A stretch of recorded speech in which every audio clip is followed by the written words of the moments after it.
मुलींना शिक्षणाच्या प्रवाहात टिकवून ठेवण्यासाठी पालकांनी प्रामाणिक प्रयत्न करणे गरजेचे असल्याचे प्रतिपादन पंचायत समितीचे सभापती प्रदीप वाघ यांनी केले।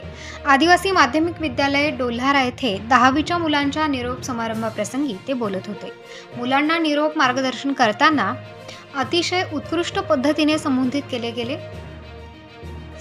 केले की मी प्रत्येक वेळी आपल्या हायस्कूलमध्ये येऊन नेहमीच मार्गदर्शन करतो आणि येथील शाळेचा निकाल नेहमीच 90% 95% लागतो। यावर्षी 100% लागावा अशा शुभेच्छा देतो। पुढील जीवन सुखकर करायचं असेल तर तुम्ही अभ्यास करा। जीवनात कलेक्टर व्हायचं स्वप्न अंगीकारा, म्हणजे आपण कुठेतरी तहसीलदार किंवा प्रांत असे तालुक्यातील महत्त्वाच्या पदावर बसू शकतो। तसेच आपल्या संपूर्ण तालुक्यात 1ली ते 10वी पर्यंत शाळेत मुलींची संख्या जास्त आहे आणि मुलं कमी, आणि 10वी पास झाल्यानंतर ज्यावेळी कॉलेजला मुले जातात त्यावेळी मुलींची संख्या मुलांच्या संख्येपेक्षा खूपच कमी असते।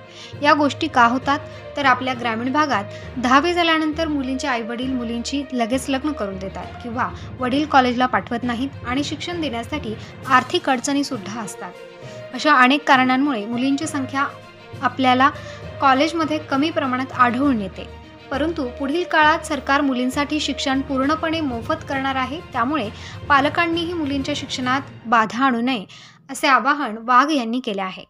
पालक शिक्षक संघाचे उपाध्यक्ष व मोखाडा तालुका पत्रकार संघाचे अध्यक्ष ज्ञानेश्वर पालवे यांनी देखील मुलांना सांगितले की शिक्षण हे वाघिणीचे दूध आहे आणि जो कोणी ते पिणार तो गुरगुरल्याशिवाय राहणार नाही असे मत व्यक्त करत विद्यार्थ्यांना शुभेच्छा दिल्या आहेत। यावेळी आदिवासी माध्यमिक विद्यालय डोल्हारा शाळेचे मुख्याध्यापक चिमणकर, नरवाडे, पाटील विरनक, शाळा व्यवस्थापन समिती अध्यक्ष रामचंद्र खोरगडे, पोलीस पाटील विठ्ठल गोडे, रमेश गभाले, नाना जाधव, सर्व ग्रामस्थ, सर्व विद्यार्थी यावेळी मोठ्या संख्येने उपस्थित होते। प्रबंधभूमी महाराष्ट्र न्यूजसाठी रघुनाथ गांगुर्डे, मोखाडा, पालघर।